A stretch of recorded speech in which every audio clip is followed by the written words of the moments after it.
In a move that's raising global alarm, Russia has officially resumed underground nuclear testing, reviving Cold War era fears and challenging long-standing international treaties. The Kremlin says that its response to what it calls American provocation, while U.S. officials warn it could trigger a dangerous new arms race. The topic is fresh on the mind of President Trump.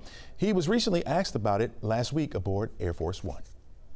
Are you talking about literally resuming underground nuclear detonation tests? You'll find out very soon, but we're going to do some testing, yeah. Other countries do, and if they're going to do it, we're going to do it. Okay, you can't clarify whether you will resume. I'm not going to say yet. I mean, I know exactly what we're doing, where we're doing it, but other countries are doing it, and if other countries do it, we do it. All right, so let's dive into this debate with Dr. Margaret Kosal. She's the director of the Georgia Tech's Sam Nunn Security Program. Welcome to the show. Thank you and good morning. Good morning to you. Dr. Margaret, every American watching this, why should they care if another country or even our own starts testing underground again? So the reason that everyone should care is that in the last 75 years, nuclear weapons have fundamentally driven our deterrence posture, our national security posture. They are fundamentally defensive weapons, and we currently have something called strategic stability in place. And with that, we have had 75 years without the use of a nuclear weapon in war. How significant is this movement right now in history when we talk about nuclear weapons? How significant it is to be seen. So we have a statement that the United States may resume nuclear testing. It is not clear at all what Trump was speaking about, if he's speaking about actual nuclear atomic explosions or testing of the elements that surround nuclear weapons. Yeah. Because nuclear weapons are very complicated systems.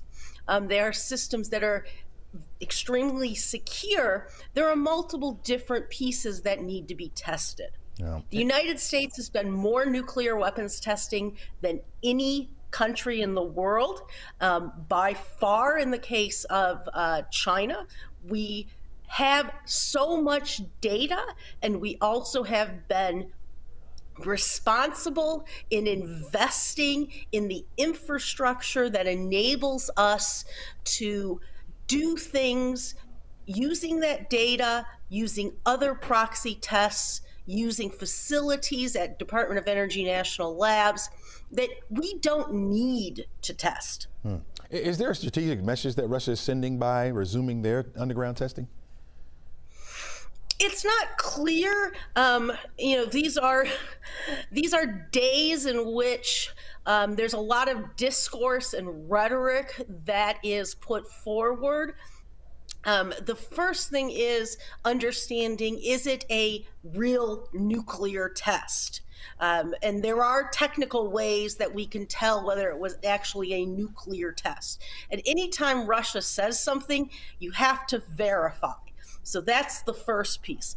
Let's ensure that what they are claiming is what is actually happening.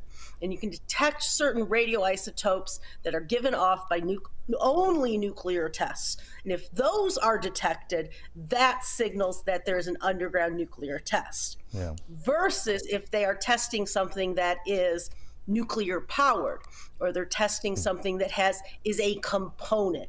And so that differentiation may seem complicated, may seem small, but it is critical. Dr. Margaret, I got about 30 seconds left here. What's your biggest concern moving forward? My biggest concern is the state of the U.S. government these days and not being open. We need to ensure that we have good people who are smart, who understand the nuclear weapons complex, understand the international environment, who are in place to be able to make a difference. Dr. Margaret Kosal, thanks so much for joining us. Really appreciate it.